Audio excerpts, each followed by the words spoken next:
Discussing Patriots and Dolphins. Who would you rather be moving forward? We both said Patriots. I like Tua more than most. Yeah, but even still, the ceiling is so much higher for Drake May. There is no ceiling. It just goes right into the sky, right into heaven. Thank you. The shine has come off Mike McDaniel. He's 24-22 if you count playoff losses now. 2.5 years into his tenure in Miami. And they have a lot of talent. Better record, Bill without Brady or McDaniel without Tua? Oh, I guess I'd have to look at it. Winning percentage? Yeah. Might still be McDaniel. Oh, it might be Bill. Yeah, maybe it's Bill. It might be Bill. Right. I mean, Bill drops off a lot, but it was also a very high starting point. True. For Bill. It might be Bill. My real answer is I don't know, but it might be Bill. It's something to dig into. So you can weigh in on that, 617-779-7937. We're talking more Patriots today. Not all Patriots, though. We'll get into the Bruins. Some predictions for tonight. Do they respond? Big Joe Sacco as the coach. Yeah. Who are they playing again? The Utah Yeti. That's what it should be, but it's sadly the Utah Hockey Club. Unfortunately, it's the Utah Hockey Club. So get excited for that. We'll talk about that. We also have the Razor, Andrew Raycroft, joining us less than an hour from now. No Central Time confusion with him, I don't think. No, he should be locked in. Lots to talk about this week with It's the Razor. not Canadian Thanksgiving, right? The Canadian Thanksgiving, I think, is the same time as American Thanksgiving. Is that right? I believe. You have no idea. So hopefully he's on time today. That's right. That'll be about an hour from now. Okay. Real quick, Dan Orlovsky tweeted out this morning, and I didn't hear Scheim read it initially, but I guess neither did Courtney, and she reread it later on in the program. Okay. And step right into a trap. I like Wiggy's point was, hey, the audience turns over every 15 minutes. No doubt. So you gotta hammer that home. Yep. So we're gonna do that again. Okay.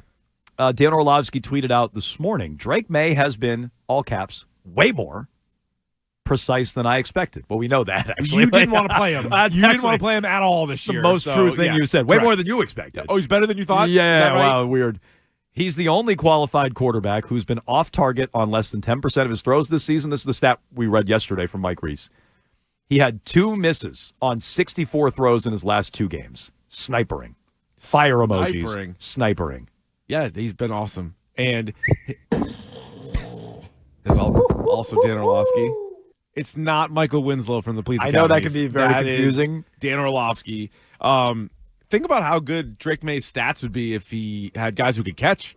If Kayshon Boutte could squeeze a pass or Jalen Polk could squeeze a pass, his numbers would be off the charts. Oh. Now, this number obviously doesn't worry about drops. The throws are still on target. How accurate he is. I'm just saying, but his completion percentage, which is already good, it was great last week. His yards, all that, it would be so much better if he had real receivers. Snipering, Nick. How do you feel about that? Is that a word? Is snipering a word? Snipering. It'd either be sniper or sniping. Yeah, I think it's not snipering. I think Nick is right. Sniping. I think it's sniping. He's sniping. Is that what the kids say in Call of Duty? We have to ask Wiggy. Are they snipering? Is that or what are they they're sniping? Exactly how a 7-year-old would say it. You think Wiggy's the one to ask on this? Wiggy would know. An authority on words. That's right. Yeah. Words. Well, a word expert. Call of Duty. Yeah. Right? Yeah. There's some snipering going on in that game. Sniping. Yeah. Snipering. Okay. Snipering. Sniping. But, all quibbling aside. I don't know, Nick. I'll be honest. Are you Team Orlovsky on this one? I'm gonna check that out. Team Dan Orlovsky. Bing. First time Keith's been pro Orlovsky. Snipering. Says Dan Orlovsky. Snipering. Okay. Urban Dictionary. Yep, yeah.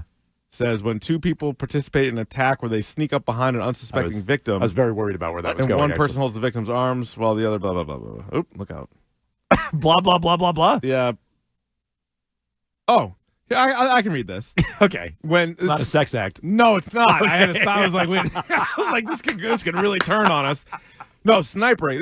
This is what happens when you just read stuff for the first time out loud on the radio. Snipering. When 2 people participate in an attack where they sneak up behind an unsuspecting victim and one person holds the victim's arms while the other plugs the victim's nose and forces a shot of alcohol down their throat. That's not it. Snipering. That's not it.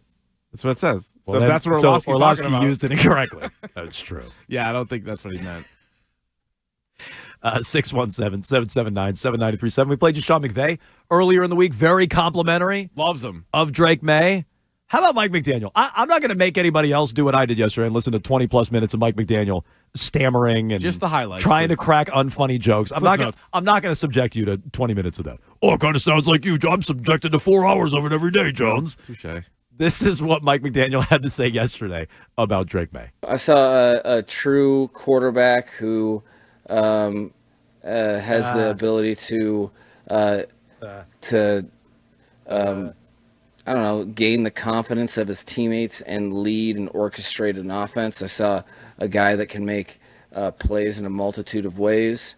I think, the Patriots are kind of feeling that right now, where he's, a guy that can see down the field, can play fearlessly in the pocket and make every throw with the arm strength to do it, but then also is a very good athlete that has some juice and can make plays off schedule. And I think that's been a huge bonus to their offense as of late. That had some explosive plays, whether he threw it outside the pocket or he scrambled outside the pocket. And he's a guy that you expect to continue to get better, and is impressive. It's always impressive when rookie quarterbacks make plays on the NFL level, just because there's a lot coming at them. They just learned the foreign language like a handful of months ago, and are doing it in live action with guys that are trying to inflict pain on you. So I think it's a credit to him and his preparation and the coaching staff as well.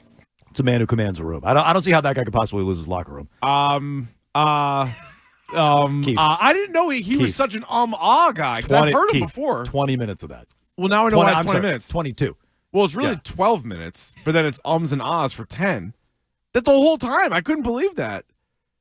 That's you know who couldn't believe it? Me. I couldn't believe it when I listened to it yesterday. Like, what is he doing? Like, he's falling asleep? Then did he take a drink at one point? How on earth could that guy lose a locker room? I don't understand. Yeah, I don't know. So okay, but he's also the guy. Did you watch that special on him? Like before the season started, I believe.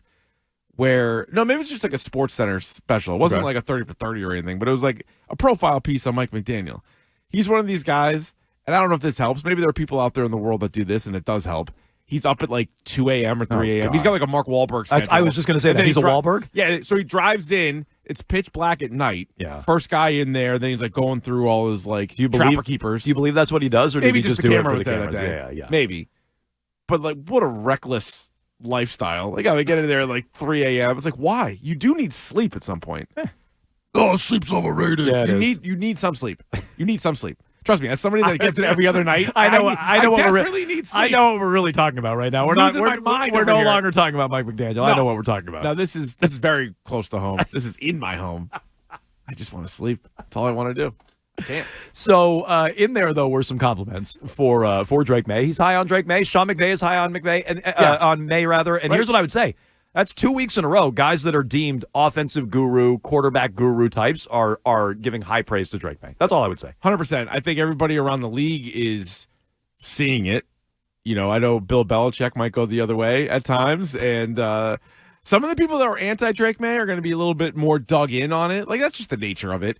If you don't like a guy coming out of the draft, they basically need to be the MVP for you to be like, maybe I was wrong. Like, you're going to kind of stick with what your thought was, especially early in his career, but yeah, that is over-the-top high praise. And it's funny, because Sean McVay's came post-game, which I even take more stock into. No, me too. It's like we just got off the field. That guy's a stud. Right. Like, you don't need to prop up your opponent. You're not gassing up the other team. Right. Right now, Mike McDaniel's not going to say he's bad, but he also didn't just – he comically did not stop short. He continued to talk and talk and talk. But it wasn't – remember we used to always point out Bill Belichick and how there were tells when he didn't think the other quarterback was very good. Yep. He had these certain – it might have been Andrew Callahan. Somebody was all over it with the. It was makes all the throws. It was he Andrew can make Callahan. all the throws, which is just like Zach Wilson can make all the throws. Mm-hmm. Does he make them well? No, but he can make them. He would say these things that sounded like compliments that really weren't. Whereas if you listen to that, I'm not asking you to listen to it again, but if you listen to Mike McDaniel, come on, 22 minutes of that. Bonus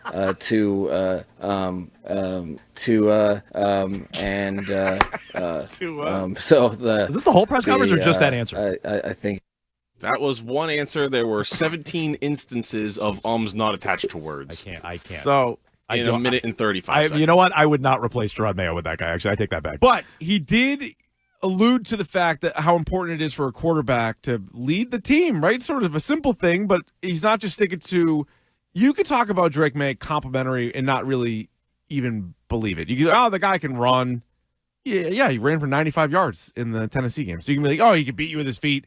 He's got a good arm, and he's a rookie. He's got a lot of potential. Yeah, he's 22. He's 6'4". It's like you could talk about physical characteristics, but he was also getting into him just leading an offense and getting better as he's been out there, and also how excited New England should be to have him. So yeah, all that, you take all the ums and ahs out of there, it is good stuff.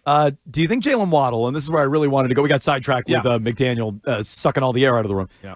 Jalen Waddle, do you think, he becomes available this offseason? He has 33 catches for 404 yards, 1 touchdown. His first 3 years, he was a 1,000-yard guy. His first year, he was a 100-catch guy before Tyreek Hill. He's making $20-ish million a year going forward. Is Jalen Waddle a name we need to add to the list with T. Higgins, who's a free agent, and then some of the trade candidates?